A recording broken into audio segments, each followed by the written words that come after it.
You how to book CT scans on DentalScan. You can use CT Dent for some appointments that patients can't get on DentalScan, but if you could please use DentalScan for most CT bookings. This is the website. I'll highlight the link at the top for you. And that's the email that you use and the password I will send around for everyone to save into their computers. The password for CT Dent is also the same if you need to book something on there. The process for both of them are quite similar. The web page can be a little bit slow, sometimes it's a lot quicker than CT Dent, but I'd probably recommend to just have it open on your screen for the days that Orang's in. So if I just sign in to DentalScan, this is a treatment plan that we're going to do it off, so this is, say, my treatment plan for my upper right 6 that I need replacing. So if you go onto the patient's treatment plan, you should have the referral for the CBCT scan on there, and you just copy basically what the chart looks like for the implants, but also just double check what implants the patient's going ahead with.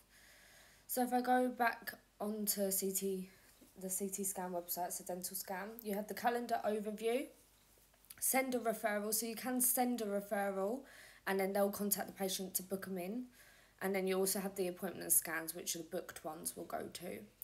At the top you have the weekly tab that you can just go to the next week, and then you have the monthly ones, so you can skip through to 2 months time, which is normally when the patient will have it after an extraction. If they don't need an extraction, they can be booked in almost straight away. So you have Monday to Saturday each week. They're open from 8:20 up until 7:50.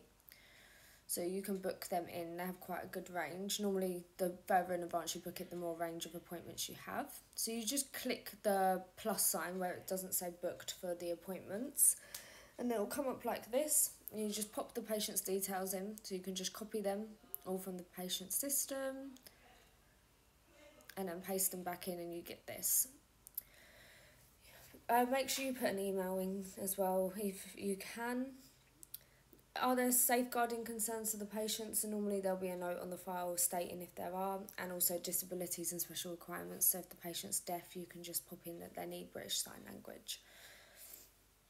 Then you have like CBCT scan, so that's what you'll always click. You'll never click 2D imaging, it's always CBCT scan for the implant scans. The radiographic template will only normally be on full arch patients, and it's normally a marked denture. But for single implants, bridges, any implants that aren't full arches where the patient isn't a dentulous, then that's when you need the markers for. Dose radiology and retraction, dose reduction and everything, you don't need to click them. When it comes to selecting the area, so normally if it's just one simple tooth, I'll do a quadrant.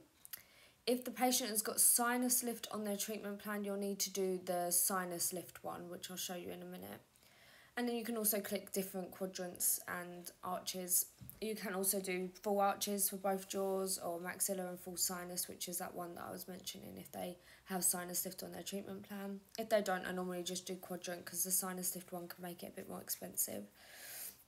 Once you've selected the tooth up there, or teeth, whether it's in both arches, single arches, quadrants, you can just select them. You can also just double check and move that and check that you've highlighted the right tooth. You then always want ICAP vision, selected, and then you also want the secure link selected. The clinical indications is that pop-up note that is on the patient's file, which is referral for CT scans. So you just want to copy that and keep that copied because you're going to need it further down when you're booking this. And just paste that in, just double check you've got all the information in there. Again, if it is a lower implant, the sinus report we don't need. It's only for uppers. And you always want to click implants and radiology report. We need a radiology report for every scan unless indicated. All that pathology is always selected, we need that.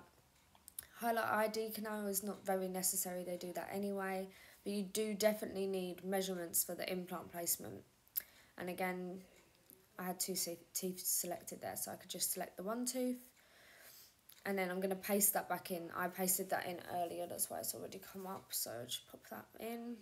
And then you can see the normal price, and you always want patient to pay, unless stated as well that we'll be paying. So normal price is 255, but with our 43% discount, it's 145 for the CBCT scans. And then you just want to confirm everything that's completed and then book the patient in. If you are doing, so this is where I'll just show you about the lower implants, what information isn't necessary. So again, for quadrant, say if I'm doing the lower right 6, I just select that. I keep it on quadrant because I don't need any sinus information or anything else. Obviously, that will be changed already, but if you need to change anything, you just change that. Sinus report, as I said, it's not needed. Sinuses are only on upper arches, so we don't need a sinus report for for lower arches. Implants, again, radiology report, everything is the same always. It's just the teeth and that bit of information about the sinus that you need to change. Again, you change that lower bit. And then you can take that out because you don't need the sinus report for lower implants. If you leave it in there, it's not the end of the world, but they might call you up and say, do you actually need a sinus report, because the scan isn't selected for an area that needs sinus. So make sure you do remove that information. Once you've booked it, it will come up here. I'm just going to cover it up because I've got a few other patients' details in there. So we just cover that up. And so on here you have the referral, so you can copy the referral if you don't do it once it comes up after you saved it. You can also, where it says share and it's gone darker, you can share that with the patient or anyone else they need it shared with, whether they need to go back to their dentist for treatment. You can share that back to their dentist with their consent. And then on here, when I go back onto Exact, I have an email already set up. It's called CBCT booking. It is just for DentalScan, but it can be changed if you're booking scans for CT Dent as well. It's just there. It's a CBCT booking, and then this will go into the patient's contacts that's been sent as well, so people can see that they've got a CT scan booked. So it comes up with that. Thank you for booking a CT scan. You have to pop the details in and the time, just because the Exact isn't linked up to DentalScan, so you have to pop that in. And then you've got the address and everything, which you can change to the CT Dent address if you need to. Up here, you can if you want to, you can download the referral from DentalScan and put it into the patient's contacts and import it. Then from here, you can go in, do the contact documents, and then it will come up. So that, I haven't put it on there, so that was the last one that I put in. So I just moved that over, finish, and it will come up as an attachment as well. So they have the attachment of the referral document as well for their own records. It's basically how I book the CT scans for all of the patients. I always send them an extra email just in case they don't receive one as well. If you have any questions, let me know.